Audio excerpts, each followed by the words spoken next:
How to link Steam account to Ubisoft Connect. Hey guys, welcome back to our channel. So today we're going to discuss about establishing a connection between your Steam account and your Ubisoft Connect account. So for that, the initial step involves navigating to your profile settings in the Ubisoft Connect. And in the other section, ensure that the Remind Me of account linking next time I launch a Steam game option is turned on. After that, open Steam and go to your library.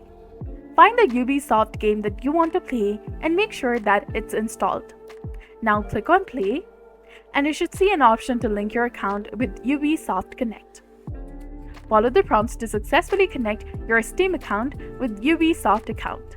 By following these prompts, you will be able to successfully and seamlessly connect your Steam account with your Ubisoft Connect account, enabling you to enjoy your Ubisoft games through Steam. So that's it for this video. I hope you found it helpful. If you did, please like, share, and subscribe. Thanks for watching, and we'll see you again in the next one.